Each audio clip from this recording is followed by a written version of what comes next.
First up from the request list, Road to Friendship, a riff on the old road movies starring Bob Hope and Bing Crosby as ne'er-do-well BFFs always double-crossing each other. But the episode's best remembered by the fans for... the... song? So 1, 2, 3, go! Okay, so as the series went into its last act, Starlight and Trixie emerged as a surprisingly decent go-to, like confidence and caution, ego and id, thinker and feeler. And that's definitely on display here, praise be to its writer Josh Haber. Yes, really. After you've been forced to see writing patterns for as long as I have, you can't not. Haber's finesse in fitting his story pieces together, his focus on bringing that personal touch that made it feel like a story about these characters, not just a story of the week with them hammered into it. It was almost comforting in a show that became more and more reliant on journeyman freelancers happy to just cheese up the old morals and formulas they thought kids responded to.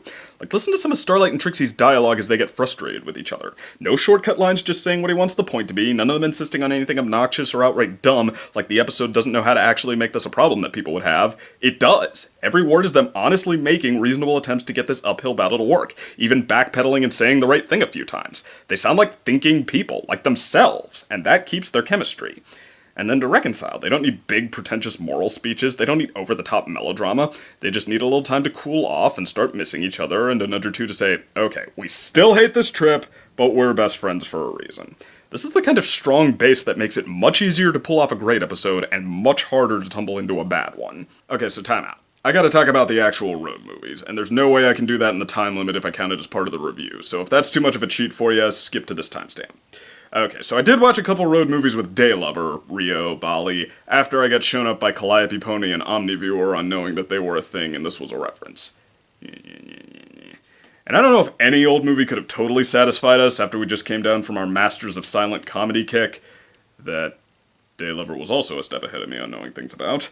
But they were still just joyrides of anarchy, hypnotism, giant squid, volcanoes, tightrope disasters, duels, armies, slapstick, song and dance, fourth wall jokes. This was such a great choice for a buddy comedy homage. You can probably see already how so much of that could have been worked into this episode.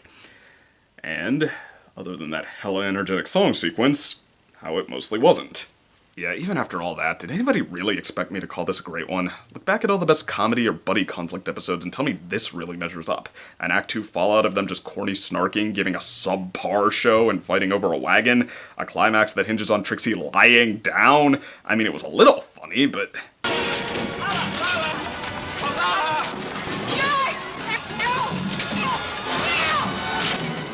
You alright, honey? Yes, dear!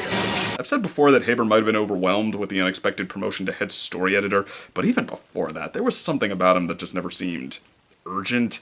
He's a thinking writer, but the question always seems to be if he'll let great get away from him and not whether he'll push it there.